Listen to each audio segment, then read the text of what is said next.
দুই বাসের মধ্যে তুমুল ঝগড়া। ইসলামপুরে মৃত্যু হলো দুই যাত্রী, গুরুতর আহত আরও ৮। বিগত কয়েকদিন ধরেই কলকাতায় বেড়েছে মর্মান্তিক গাড়ি দুর্ঘটনা। লাগাতার বাস কিংবা অন্যান্য গাড়ির সাথে সংঘর্ষের কারণে মৃত্যুর মুখে পড়ছেন যাত্রীরা। এরই মাঝে উত্তর দিনাজপুরের ইসলামপুরে ঘটে গেল ভয়াবহ বাস দুর্ঘটনা। এই মর্মান্তিক দুর্ঘটনার জেরে প্রাণ গেল দুই যাত্রীর। উত্তর দিনাজপুরের ইসলামপুরে প্রত্যক্ষদর্শীদের দাবি, দুটি বেসরকারি বাসের মধ্যে রেষারেষির জেরে এদিন আচমকাই রাস্তার মধ্যে ঝামেলা বেঁধে গিয়েছিল দুই চালকের মধ্যে। বচসা চলাকালীন একটি বাসের স্টিয়ারিং হাত দিয়ে ঘুরিয়ে দেয় অন্য বাসের চালক, আর এইভাবেই কার্যত মৃত্যুর মুখে ঠেলে দেওয়া হয় বাকি বাস যাত্রীদের। নিয়ন্ত্রণ হারিয়ে বাসটি পরপর কয়েকটি টোটোকে পিষে দিয়ে যাত্রীদের বিশ্রামাগারে ঢুকিয়ে দেয়।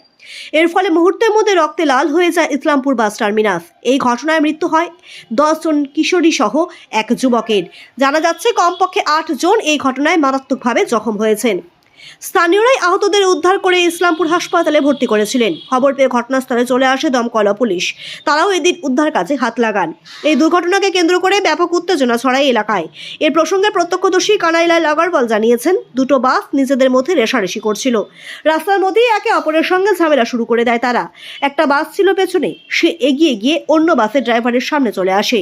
ওই বাসের চালক সঙ্গে সঙ্গে এই বাসের চালককে চেপে ধরে স্টিয়ারিং ঘুরিয়ে দেন। তাতেই আর নিয়ন্ত্রণ ধরে রাখতে পারেননি অন্য বাসের চালক। মুহূর্তে ঘটে যায় বাস দুর্ঘটনা।